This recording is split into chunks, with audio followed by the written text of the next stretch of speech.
지금까지 이제 기도까지 했고 오늘은 교회에 대한 이야기인데 뭐 우리가 지금 교회 안에 속해 있으니까 교회에 대한 이야기를 좀 한번 보도록 하겠습니다. 자, 그리스도인의 교제와 교회. 교회라고 해놓고 이제 교회 전반적인 부분들을 다 담아놨더라고. 약간 급하게 약간 담았어요. 여기 보니까. 보시면 여행을 할 때 이제 함께 하는 뭐 그런 부분들로 첫 번째 이제 이야기가 들어가고 있고 맨 밑에 줄에 헬라어 신약 성경에는 교회를 에클레시아라고 한다. 이 말은 모임 혹은 믿는 자의 무리라는 뜻이다. 이렇게 되어 있습니다. 그래서 교회라는 말은 두 가지의 기본적인 의미가 있다. 하나는 그리스도인들이 함께 모여서 예배하고 성경을 공부하고 가르치는 지역 교회를 이제 의미하고, 다른 하나는 예수 그리스도 안에 있는 모든 믿는 자를 총칭하는 우주적 교회의 의미를 갖는다. 그러니까 교회라는 말은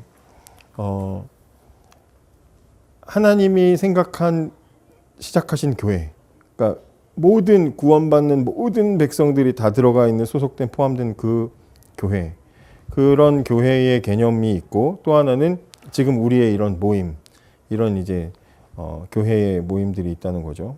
그렇게 구분을 하는 걸 볼 수 있고, 그래서 근본적인 교회 있잖아요. 우리가 신앙 고백할 때 사도신경 중에 성도가 서로 아닌데 사도신경이 뭐라고 하지? 거룩한 공교회를 뭐라고 하는데?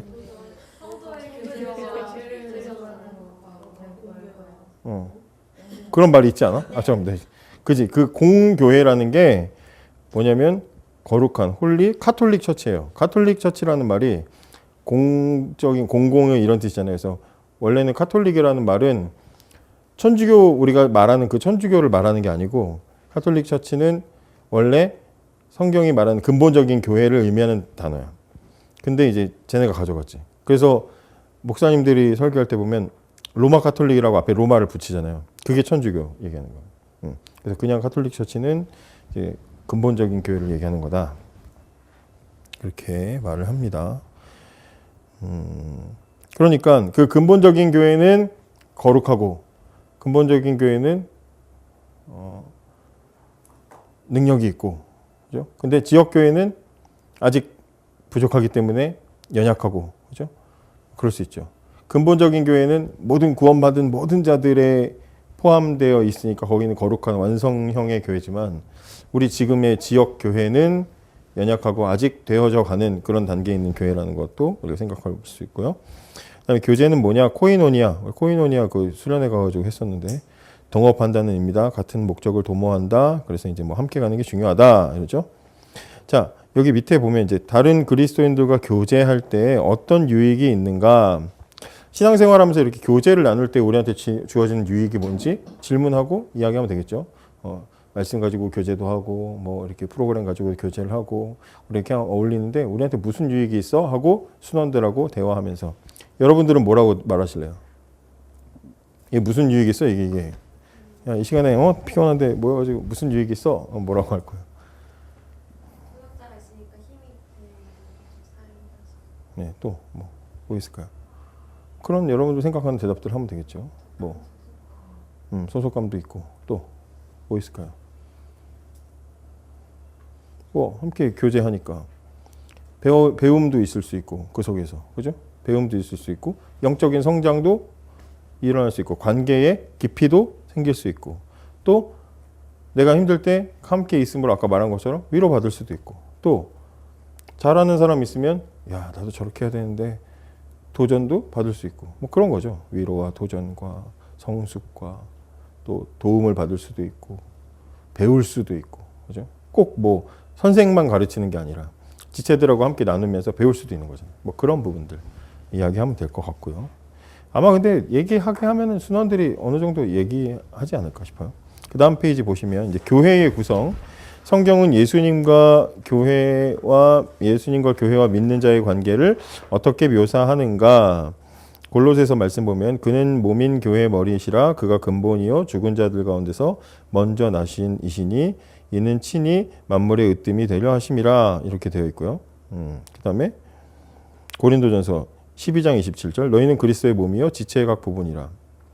그래서 밑에 이제 그 문장을 완성을 하면 그리스도는 머리이고, 그죠? 교회는 그의 뭐예요? 몸이며, 그죠? 믿는 자들은 지체의 각 부분이다. 이런 지체, 몸 지체의 각 부분이다. 그러니까 무슨 얘기하고 싶은 거예요? 예수님은 머리고, 우리는 몸이고, 우리는 다 각자의 다 각자 지체들 부분이다. 무슨 얘기하고 싶은 거예요?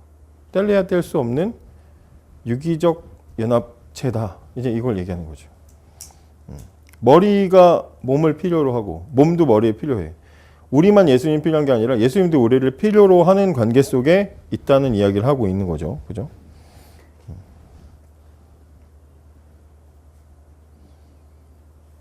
그 다음에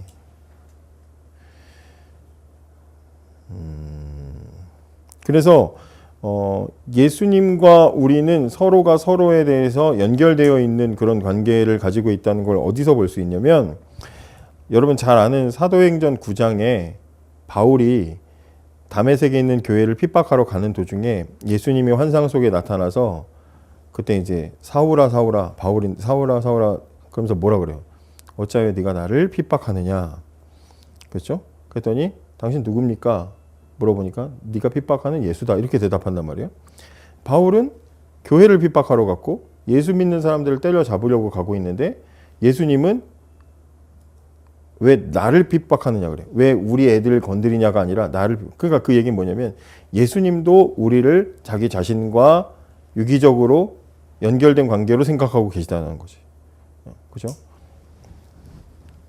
그래서 이렇게 교회를 예수님과 우리를 몸과 머리와 이렇게 이야기한다는 건 그렇게 뗄 수 없는 관계 가운데 있기를 바라는 것이고 몸과 머리라는 건 생명으로 연결된 거잖아요. 그러니까 우리가 생명으로 연결된 관계이기를 주님이 원하시고 그런 관계로 형성되어 있다라는 말을 하고 싶은 거고 저는 청소년들한테는 예수님이 우리의 머리고 우리는 몸이다 이럴 때 그 예수님 머리라는 표현은 우두머리라고 저는 이제 그렇게 얘기해요. 그럼 이제 이해하기 쉬워서 예수님이 우리의 우두머리다. 우두머리가 하자는 대로 가는 거잖아. 그래서 머리가 가자는 대로 우리는 따르는 게 우리들이다. 뭐 그런 관계를 이야기하면 될 것 같고요. 그 다음에 초대 그리스도인들에게 우리가 본받아야 할 것은 무엇인가? 여기 보시면 4장 31절 한번 읽어볼게요. 같이 시작. 빌기를 다음에 모인 곳이 진동하더니 무리가 다 성령이 충만하여 담대히 하나님 말씀을 전하니라. 자, 여기 보시면 그리스도인들에게 우리가 본받아야 될 점이 뭐냐 나와있죠? 자, 이 31절 한 절에서 본받아야 될 점 뭐뭐 있어요?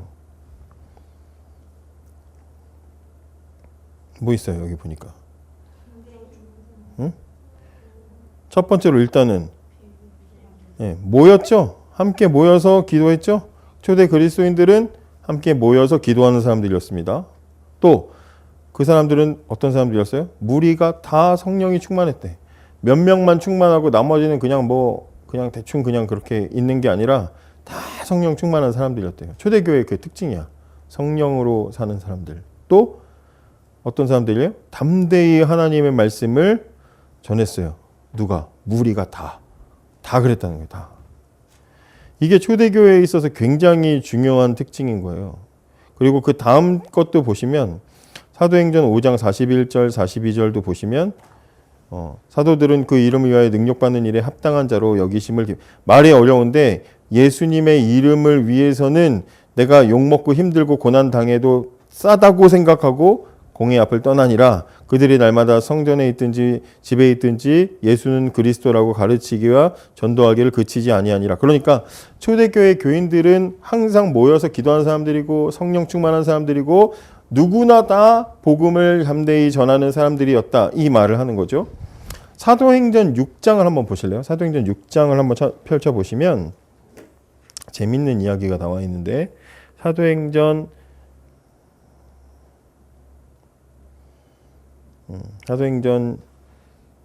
6장에 누구 얘기 나와요? 사도행전 6장에. 나도 찾아야지. 난 안 찾고 있네 내가. 사도행전 6장 1절에 그때 제자가 더 많아졌는데 믿는 사람들이 많아졌어요. 그랬더니 헬라파 사람도 있고 유대인도 있고 막 그래서 거기에 이제 그 항상 과부들에게 이제 이렇게 구제를 해줬는데 이제 이게 사람이 너무 많아지다 보니까 빼먹기도 하고 막 자기들끼리 또 이렇게 뭐 더 받기도 하고 막 이런 문제가 생겨서 자꾸 갈등이 생기는 거야. 그래서 이 사도들이 예수님의 제자인 사도들이 이 목회를 하기에 그거 맨날 쌀값 챙기고 그냥 성미쌀 정리하느라고 정신이 없어요. 그래서 야 헌금 정리하는 사람들 일꾼을 뽑자. 구제를 역할하고 헌금을 정리하는 사람들을 뽑자 해가지고 일꾼 7사람을 세우죠. 여기 보면 5절에 보면은 믿음과 성령이 충만한 사람 스데반과 빌립과 뭐 어쩌고 저쩌고 하는데 이 이름들을 다 보면 어떤 이름이냐면 우리가 흔히 성경에서 보는 구약 성경에서나 보는 신약 성경에서 보는 유대인들 이름이 아니고 약간 좀 외국인 이름이잖아요. 약간 이국적인 이름들 있잖아요. 그러니까 교회 안에 그렇게 다양한 사람들이 섞여 있었다라는 지금 걸 보여주는 거고, 그리고 그들을 세워가지고 이제 그들을 안수했어요. 왜? 4절에 우리는 오로지 기도하는 일과 말씀 사역에 힘쓰기 위해서 교회의 일꾼들을 그렇게 세웠다는 거예요. 그래서 지금 교회의 직원, 직분자들 이런 분들이 뭐 안수 집사님 이렇게 집사님들 세우고 장로님들 세우고 하는 분들이 다 교회에서 각자의 어떤 역할들이 있잖아요. 일들을 하기 위해서 사람을 세웠습니다. 자, 그러고 나면 교회가 이제 그렇게 해서 사도들은 말씀에 더 점령할 수 있었고 준비하고 기도할 수 있었어. 자, 그러면 그 다음에 그 일꾼 세워진 사람들이 얼마나 그 일을 잘했는지를 소개해야 되는데 흐름상 6장 8절부터 보면 무슨 얘기하고 있어요? 스데반이 그 중에 있었잖아. 스데반이 뭐 해요? 은혜와 권능이 충만하여 돈을 진짜 겁나게 잘 셌더라. 그렇게 말하지 않고 큰 기사와 표적을 민간에 행한 사람들에게 막 기적을 일으켰고 이른 바 자유민들 즉 구레네인 어쩌고 저쩌고 하는 사람들에게 복음을 전하다가 그 사람들하고 막 논쟁도 하고 그죠? 그리고 10절에 스데반이 지혜와 성령으로 말함을 그들이 능히 당하지 못했다. 무슨 얘기가 나와 있어요? 일꾼 세워가지고 그 사람들이 열심히 교회 헌금 개수하고 구제했다는 이야기가 아니라 열심히 복음 전한 이야기가 기록돼 있어. 그죠? 8장으로도 넘어가면 그 세웠던 사람들 중에 빌립이라는 사람의 이야기가 나오는데 빌립도 역시 마찬가지야. 뒤에 이제 26절부터 보시면은 주의 사자가 빌립에게 말을 이르되 뭐 내려가라 해가지고 빌립이 복음 전하는 이야기가 나와 있죠. 4절부터 나와 있구나. 4절 해서 이제 이렇게 나와 있죠. 사마리아에 가서도 복음 전하고 또 이디오피아 내시에게 가가지고도 복음 전하는 이야기가 기록돼 있어요. 역시 교회에서 헌금 개수하고 그거 정리하라고 세운 일꾼인데 그 사람이 복음 전하는 이야기를 하고 있어요. 그러니까 이 이야기들을 통해서 스데반은 심지어 복음 전하다가 돌 맞아 죽죠. 자, 그러면 성경이 하고 싶은 이야기는 뭐예요? 교회에서 각자 부르심에 따라서 직분을 가지고 봉사를 하고 하지만 신자에게 있어서 가장 기본은 뭐라는 거예요? 복음을 전하는 거예요. 하나님의 말씀을 때를 얻든지 못 얻든지 최선을 다해서 목숨 걸고 전하는 것이 신자에게 있어서는 기본이다. 이 얘기를 지금 하고 있는 거다는 거죠. 모든 신자는 기도하는 사람이고 성령 충만한 사람이고 전도하는데 담대히 전도하는 사람이어야 된다. 그러니까 내가 교회에서 참 뭐 다른 건 잘하고 뭐 꾸미는 건 잘하고 내가 막 앞에서 음악은 잘하는데 근데 내가 전도는 못해. 그게 기본이 그게 아니라는 거지. 신자의 기본은 사실은 복음을 담대히 전하는 사람이라는 거예요.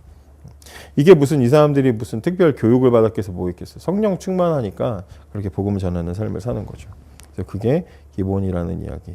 그래서 계속해서 이제 그런 부분들이 강조되고 있는 것이고요. 그 다음에 데살로니가 전서 1장 1절에서 10절을 읽고 하나님 원하시는 성도의 자질을 써보라. 이제 이렇게 되어 있는데 데살로니가 전서를 한번 보시면 여기는 진짜 한 5가지 정도를 찾을 수 있습니다. 데살로니가 전서 1장 1절부터 10절을 쭉 보시면 데살로니가 교회는 바울이 복음을 전하다가 잠깐 한 3주 정도 전하다가 그곳에서 사람들이 그 교회에 복음 전하는 것을 반대하고 싫어했던 사람들이 아주 막 그냥 소요를 일으켜가지고 막 바울을 쫓아냈어요. 그러니까 더 가르쳤어야 되는데 못 가르쳤어. 그래서 들어가고 싶은데 바울을 그때는 반대파가 너무 많아가지고 들어갈 수가 없어. 그래서 안타까운 마음을 가지고 자기 이제 제자 디모데를 보내서 상황을 좀 살펴보고 그들에게 사랑하는 마음, 그리워하는 마음을 가지고 여러분들 정말 좋은 교인들이었고 짧게 만났지만 더 가르쳐주고 싶은데 내가 지금 그러지 못해 너무 안타깝다 하면서 사랑의 마음으로 보낸 편지가 데살로니가서거든요.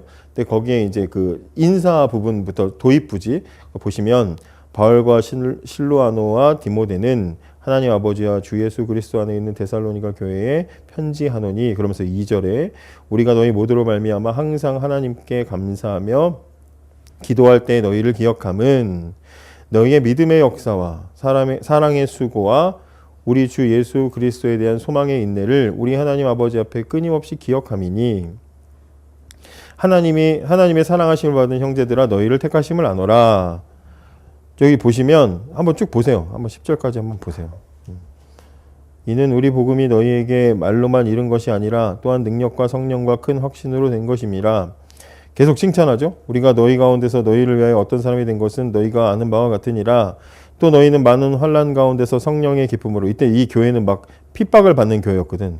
성령의 기쁨으로 말씀을 받아 우리와 주를 본받은 자가 되었으니 그러므로 너희가 마게도냐와 아가야에 있는 모든 믿는 자의 본이 되었느니라.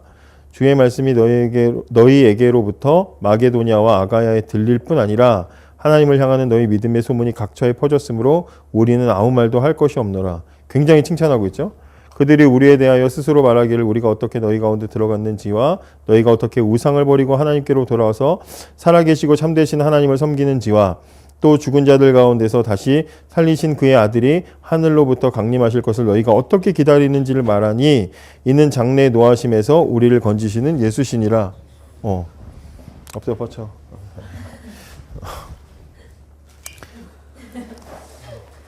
고작 과자 가지로 아니야, 그럴 수 있어. 자, 보면 여기에서 보여지는 하나님이 원하시는 성도는 어떤 사람들이냐? 일단 첫째로 어떤 게 있어요? 3절에 믿음의 역사와 사랑의 수고와 소망의 인내를 가진 사람들이다. 그죠? 믿음은 역사가 일어나죠. 믿음은 아까 우리 말씀 본 것처럼 믿음은 역사가 일어나요. 하나님의 행동이 나타나죠. 또 사랑은 뭐 하는 거예요? 수고하는 거예요. 사랑은 수고. 말로만 사랑하면 그죠? 싸우죠. 연인끼리. 사랑은 수고가 있는 거죠. 또 소망은 뭐예요? 소망이 있으면 기다리죠. 소망이 없으면 못 기다려. 소망이 있으니까 기다리는 거야. 그게 나타나는 거야. 믿음, 소망, 사랑이. 표현이 너무 좋지 않아 이거? 이런 사람들이 성도들이고. 또 두 번째로 어떤 특징이 있습니까? 주님을 본받은 자가 됐죠. 6절에 주님을 본받은 자. 우리와 주를 본받았다는 얘기는 자기들도 바울 자신을 본받았다는 얘기가 아니라 우리들과 함께 여러분들이 주님을 본받은 사람들이 되었습니다. 이제 이런 이야기를 하는 거죠. 주님을 본받는 사람들이 되었어요. 또 무슨 특징이 있습니까? 모든 믿는 자의 본이 되었다. 7절에 나와 있죠. 모든 믿는 자들에게 본이 됐어.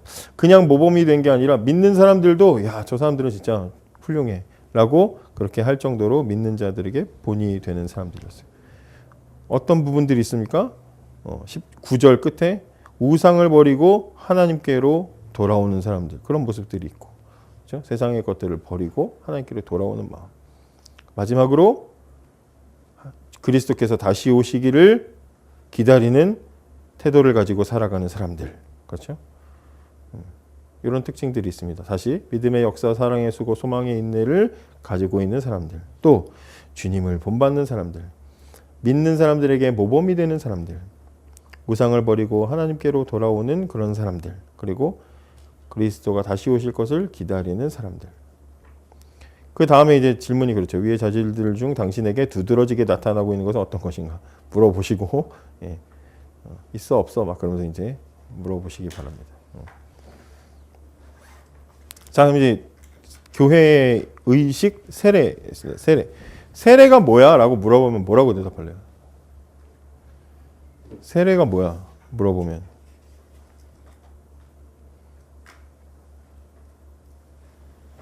성경에 보면, 이제 우리 그 교회를 보면 우리가 은혜 받는다라고 말하잖아요. 은혜 받았습니다. 말하는데 사실은 신학을 공부하다 보면 은혜를 받는 수단이 있어요.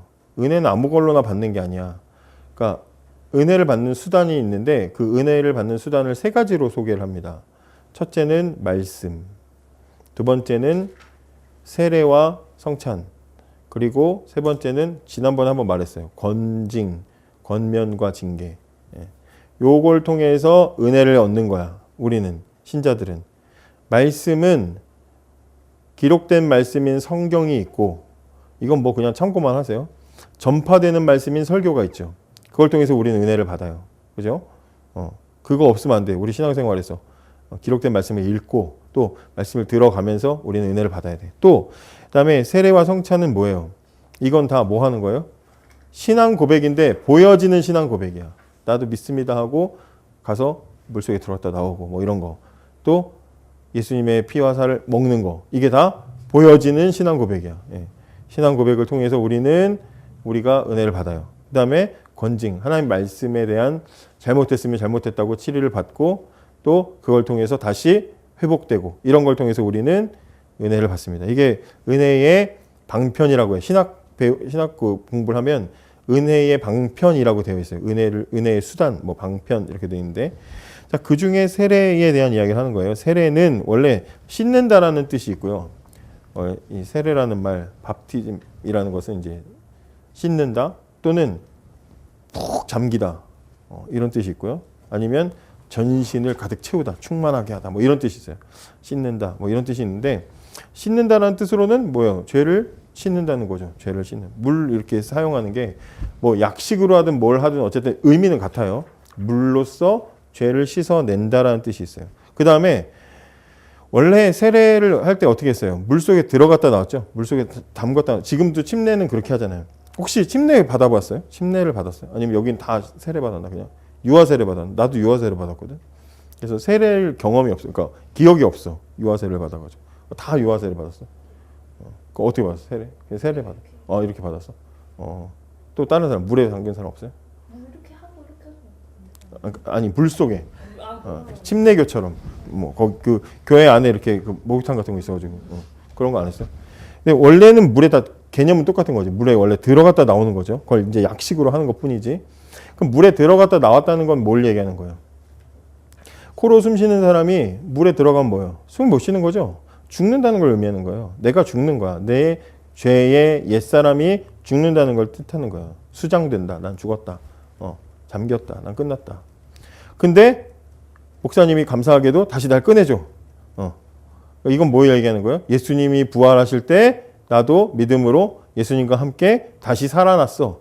나는 이제 새 삶을 사는 거야. 이걸 말로 성도님들 편지에다가 적어가지고 저는 이렇게 살았지만 저는 이제 예수님 믿어서 저는 예수님 십자가와 함께 제 죄는 죽었고 이제 다시 부활을 믿어서 살았습니다. 라고 하는 말을 길게 하지 않고 그 행위를 통해서 내가 그걸 믿는다는 걸 보이는 거예요. 사람들 앞에. 이게 보여지는 거잖아요. 그래서 이제 세례는 그런 의미가 있다는 거 아시면 될 것 같고요. 그래서 이제 70페이지 2번 질문에 보시면 왜 세례를 받아야 하는가? 신자가 하나님과 연결되는 것을 공식적으로 표현하는 거죠. 신자가 하나님과 그래서 그 앞에 거 안 했구나. 69번 9페이지의 1번은 그리스도와 하나 된다는 게 세례의 의미죠. 여기 계속 로마서 6장에 보면 합하여 함께 이런 말 있잖아요. 그러니까 그리스도와 하나 되는 거야. 그게 세례의 의미죠.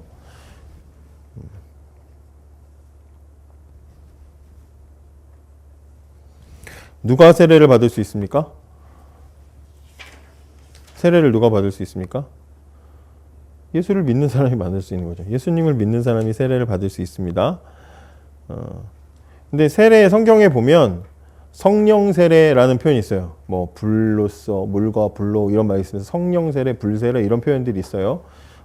그거는 뭘 얘기하는 거냐면 거듭났다는 표현을 하는 거야. 성령 세례. 성령 세례라는 건 쏟아 부어지는 거잖아. 잠기는 거잖아.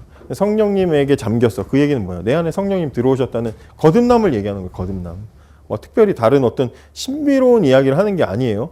그러니까 뭐 신비주의자나 아니면 성령주의자들 이런 사람들은 무슨 성령 터널 들어갔다 오고 무슨 방언을 하고 뭘 하고 어떤 행위를 보고 이빨이 금리빨 되고 이런 것들을 가지고 성령님이 오셨다 이렇게 말하는데 그게 아니고 그냥 우리가 전에도 이야기했었던 거듭나는 사건이 일어나는 거, 믿어지고 내 영혼이 죽은 영혼이 깨어나는 사건이 일어나는 거, 그 자체가 성령 세례야. 그렇게 되면 지난번에도 그렇게 내 영혼이 깨어나면 내 영혼의 GPS가 바로 잡혀서 하나님과 내가 얼마나 떨어져 있는지 깨닫게 되고 얼마나 가야 되는지를 알게 이런 일들이 일어나잖아요. 이건 이제 비유적으로 말한 거지만 실제로는 내가 하나님을 인식하게 되면 내가 얼마나 죄인인지를 깨닫게 되는 거잖아. 그래서 당연히 뭐가 나와요? 회개가 나오고. 그렇죠? 그리고 회개를 통해서 내 안에 있는 것을 다 비워내고 나면 예수로 채워달라고 하는 거룩을 향한 갈증이 우리 안에 생겨나는 거야. 그게 마음이 상한 자는 마음이 상한 자를 고치시는 주님, 의에 줄이고 목만 그런 그 팔복에 나와 있는 마태복음에 나와 있는 이런 말씀들이 그때 일어나는 사건들이야. 내 안에 난 다 된 줄 알았는데 텅 비어 있는 나를 발견하고 그래서 애통하고 아파하고 의로 채워달라고 굶주려 하고 그런 마음의 변화가 일어나는 게 성령의 세례를 통해서 거듭남을 통해서 일어난 사건이에요. 그런 사람들이 뭘 받아요? 물 세례를 받는 거야. 교회 공동체 앞에서 나 그런 믿음이 생겼어요 라고 고백하는 거예요. 원칙은 그래서 성령으로 거듭난 사람이 세례를 받는 겁니다. 그런데 오늘날 이제 교회는 중2 졸업할 때쯤 되면 너 받아. 그래서 담당 목사님이 대충 좋은데도 막 그냥 받았다고 치고 앞으로 이제 가서 잘 받아 이렇게 하면서 막 그렇게 하잖아요. 이런 사람들이 그렇게 하면 안 되는데 그렇게 넘어가. 그리고 막 심지어는 걔는 막 교회도 잘 안 나오고 막 그랬는데 엄마가 막 우리 애도 세례 받아야 되는데 막 그러면 보내세요. 그래가지고 같이 껴서 그래서 세례를 받았다고 해서 구원받고 그거는 아니다. 그렇게. 그러니까 세례 받았으니까 나는 구원받아. 난 세례 받았으니까 구원받는다. 이렇게 생각하면 그거는 옛날 유대인들이 할례 받았으니까 나는 하나님 백성이라고 말하는 거랑 똑같은 거예요. 4번. 당신은 세례 받을 때 개인적으로 어떤 의미가 있었는가? 유아 세례라서 기억이 안 나요. 세례 받을 때 어떤 의미 있었어? 느낌 어떤 의미? 언제 받았어? 딱 이런 학생들 이제 중학생 때 야 세미야 나와가지고 뭐해 오늘 너 오늘 본당에서 예배 드려야 돼 올라가가지고 그런 이제 케이스 또 뭔가 또 특별히 어떤 그 감동이나 그죠 우리가 이게 문제 이게 문제야 이게 어쨌든 그런 부분들이 있다는 거. 그 다음에 성찬식 있죠. 성찬식의 의미는 무엇인가? 성찬식의 의미는 뭐예요? 나를 예수님께서 직접 제정하신 거죠. 성찬식은 십자가 지시기 전에. 그래서 뭘 기억하라는 거예요? 내가 너희를 위해서 내 살을 지키고 피를 흘리는 것을 기억해라. 이거 먹고 마실 때마다 나 기억해 잊지 마 하는 게 그게 성찬이야. 성찬은 그런 의미가 그 안에 있는 거죠. 그래서 성찬의 의미를 제가 하나씩 다 설명드릴게요. 성찬의 의미는 예수님의 십자가의 죽음을 기념하죠. 그죠? 예수님 십자가 죽음을 기념합니다. 그 다음에 성찬을 우리가 받는다는 건 천천히 말할게요. 성찬을 받는다는 건 두 번째로 그리스도의 고난에 동참한다는 뜻도 있어요. 성찬을 받는다는 건 그리스도의 고난에 동참한다. 예수님의 고난에 어떻게 동참해? 그거 빵 하나 먹는다고 고난에 동참하나? 그걸 먹을 때 고난에 동참한다는 건 무슨 말이냐면 복음을 전함으로 주님의 고난에 동참하는 거야. 오실 때까지. 그걸 먹으면서 다짐하는 거지. 주의 복음을 전해야지. 그죠? 그 다음에 또 성찬을 받을 때 겉으로는 예수님께서 얻으신 그 생명을 받아 먹어라 주셨으니까 생명을 다시 나에게 내가 소유한다는 의미도 거기 있어. 생명을 예수님이 얻으신 생명을 받는다, 소유한다는 의미도 거기에 담겨져 있어요.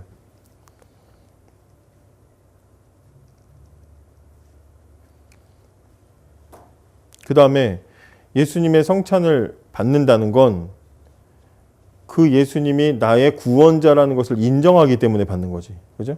나를 위해 죽으신 예수님을 인정하기 때문에 받는 거야. 그러니까 예수가 나의 구주이심을 믿는다는 상징도 됩니다.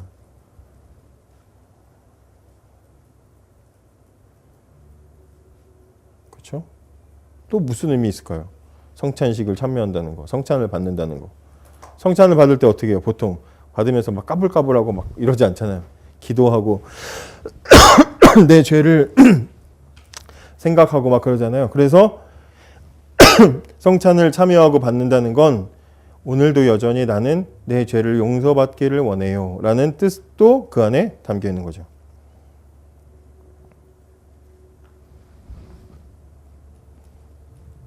또 있어. 그리고 또 성찬의 의미는 또 있어요.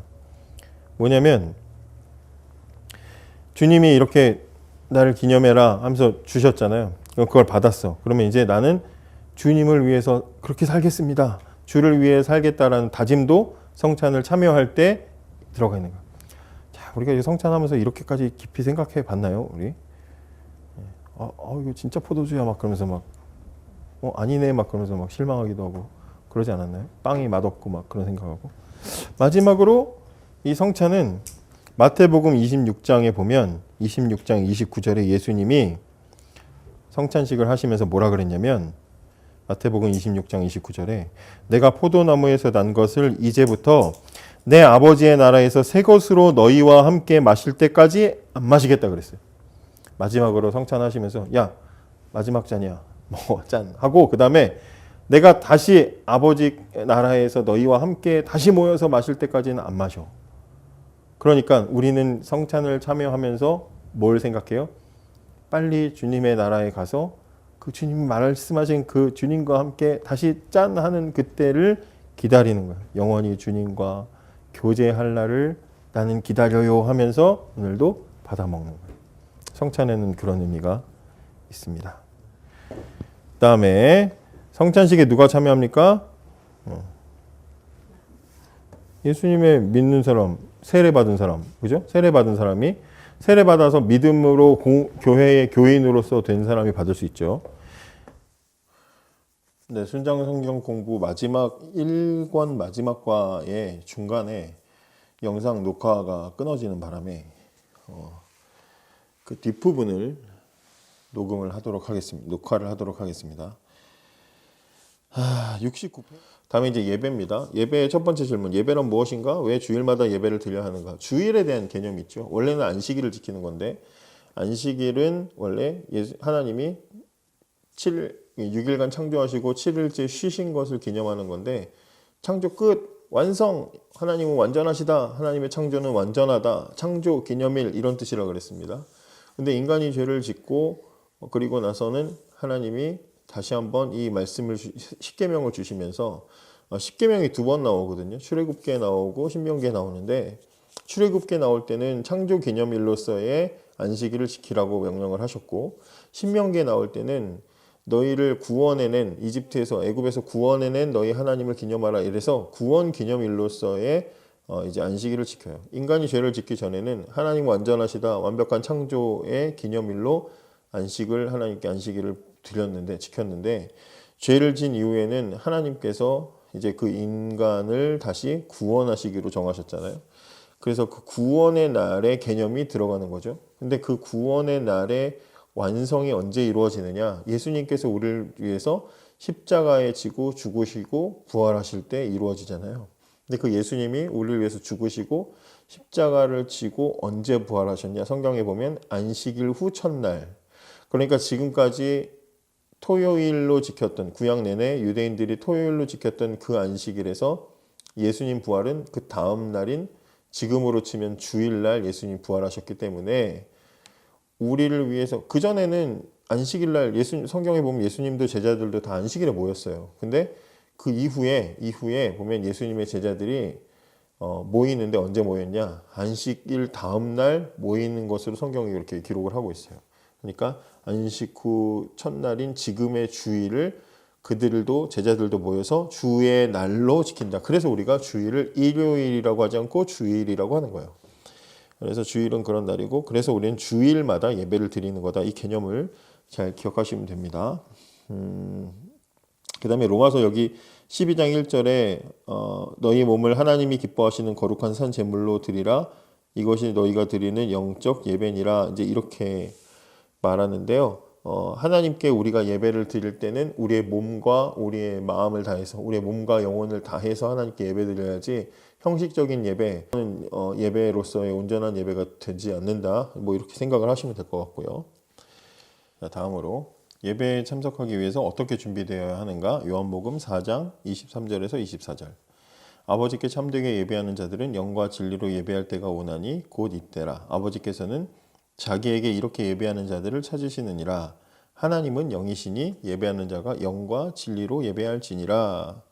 참된 예배 때가 오는데 그 예배 때는 언제냐? 영과 진리로 예배할 때다. 이제 이렇게 하는 그 구절입니다.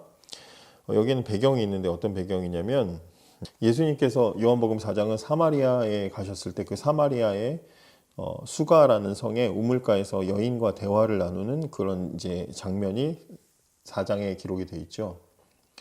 근데 이 여인이 처음에는 예수님을 잘 몰랐다가 대화를 하다 보니까 이분이 범상치 않은 분인 것을 알게 됩니다. 특별한 분이시고 하나님처럼 이제 신적인 분이고 영적인 분이고 이런 것을 이제 알게 되고 그래서 예수님에게 그동안 자기가 궁금했던 신앙적인 이제 질문을 하게 돼요. 뭐 대화 이런 거 있잖아요. 이렇게 얘기하다 보니까 목사님이야 아니면 뭐 이렇게 장로님이야. 그래서 자기 신앙적인 어떤 그런 질문, 선교사님이야. 그래서 신앙적인 대화를 하는 그런 느낌인 거예요. 그래서 이제 대화를 하면서 여자가 질문한 게 뭐였냐면 어느 산에서 드리는 어디에서 드리는 예배가 진짜 예배입니까? 이런 질문을 합니다. 왜 그러냐면 이 사마리아는 원래 이제 이 이스라엘이 분열됐을 때 남유다와 두 개 지파와 북이스라엘로 이제 나눠졌을 때 남유다의 중심지는 이제 예루살렘이고 그다음에 북이스라엘의 수도는 사마리아였어요. 근데 이 사마리아가 이제 북이스라엘이 아시리아에게 이제 패망을 하게 되는데 이때 아시리아가 이 수도인 사마리아에다가 아주 정책적으로 이방인들을 막 잡종을 섞어놔요. 그러니까 그렇게 살아가게 하다 보니까 그 안에서 혼혈 자녀들이 태어나게 돼요. 그러니까 이제 이스라엘은 자기네 혈통이 섞이는 거를 아주 극혐하는데 이 사마리아는 그런 일이 생겨버리는 거죠. 그러다 보니까 이제 일반적인 유대인들이 볼 때는 사마리아는 상황에 따라서 이렇게 저렇게 바뀌는 아주 더러운 놈들. 그래서 외국인보다도 더 더러운 사람들로 이제 그렇게 차별을 했어요. 사마리아 사람들도 그걸 알고 있습니다. 그래서 서로 이제 그런 갈등이 있는 거죠. 그렇게 하다 보니까 이제 사마리아 사람들은 모세 오경까지만 자기들의 성경으로 이제 이렇게 받아들이고 있고 구약 성경 전체로 봤을 때는 하나님께 예배하는 장소는 예루살렘밖에 없어요, 원래. 근데 이제 사마리아는 자기들 나름대로 그리심산이라는 곳에 이제 예배의 처소를 만들어서 거기서 예배를 전통적으로 드려왔단 말이죠. 그리고 이제 시간이 한참 수백 년이 지나가지고 이 여자 사마리아 여인이 보니까 자기 조상들은 그리심산에서 지금까지 이게 진짜라고 예배를 쭉 드려왔는데 가만히 보니까 유대인들은 예루살렘 하면서 거기서만 예배를 드리고 있어요. 그러니까 자기가 볼 때 저게 맞는지 이게 진짜 예배인지 어떤 게 진짜 예배냐 이제 이렇게 궁금해서 질문을 한 거란 말이죠. 예수님이 하시는 대답이 여기서 드리는 예배 저기서 드리는 예배 장소가 중요한 게 아니고 예배에서 제일 중요한 것은 영과 진리다 이렇게 얘기하는 거예요. 그럼 영과 진리가 뭐냐? 여기서 영은 성령이에요. 성령으로 드리는 예배. 성령으로 드리는 예배는 뭐예요? 그냥 성령 없이 성령께서 우리 안에서 믿어지게 하시고 깨달아지게 하시는 우리를 변화시켜 주시는 내 영혼이 죽은 영혼이 깨어나게 하시는 그 성령의 역사가 없이 거듭남 없이 그냥 형식적으로 참석해서 무슨 의식에 참석하듯이 예식에 참석하듯이 드리는 그런 예배가 아니라 성령께서 함께 하시는 예배. 그리고 그 예배는 반드시 뭐가 있어야 됩니까? 진리의 하나님의 말씀이 있어야죠. 진리로 드리는 예배. 그래서 성령을 통해 진리로 드리는 예배. 이 예배가 진짜 예배다. 어디서 드리는지 장소가 중요한 게 아니고 형식이 중요한 게 아니고 방식이 중요한 게 아니고 성령께서 함께 하시는 예배 그리고 진리로 하나님 말씀을 가지고 드리는 예배 이게 중요하다. 이 이야기를 하는 게 영과 진리로 예배하는 것이다. 이런 이야기라고 보시면 되겠습니다. 그래서 우리가 예배에 참석하기 위해서는 뭐가 필요해요? 성령 하나님께서 우리와 함께 하셔야 되고 진리의 말씀을 신뢰하는 마음으로 나아가야 한다는 거죠.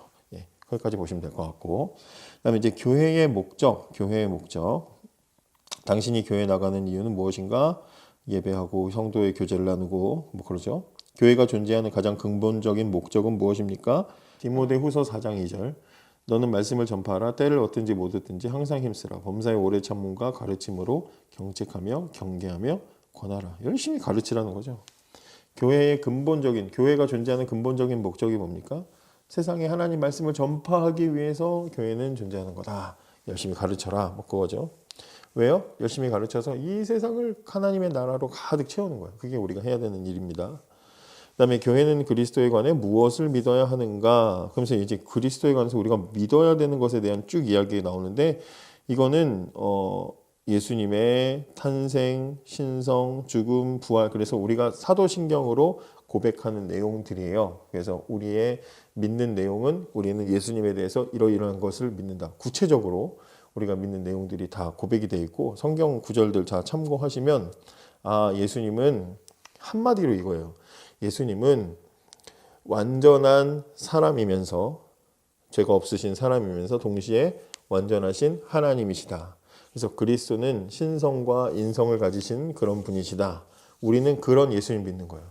세상 사람들은 볼 때 뭐 CEO 예수, 무슨 예수, 친구 예수, 무슨 뭐 어떤 예수, 뭐 이런 얘기들 많이 해요. 그래서 세상 사람들은 예수님을 성인 중에 하나, 대단한 사람 중에 하나로는 보는데 그런데 그 우리가 믿는 예수님은 대단한 사람 중에 하나로 보는 게 아니라 예수님은 명확하게 하나님이시고 그리고 예수님은 명확하게 사람으로 이 땅에 오신 분이에요. 뭐 빙이 됐다가 뭐 신이 떠나고 아니면 대단한 특별한 사람이었기 때문에 나중에 하나님이 신으로 올려주고 그런 게 아니라 처음부터 태어나셨을 때부터 아기로 태어나셨을 때부터 완전한 하나님이면서 완전한 사람으로서를 모든 면모를 다 가지고 오신 분.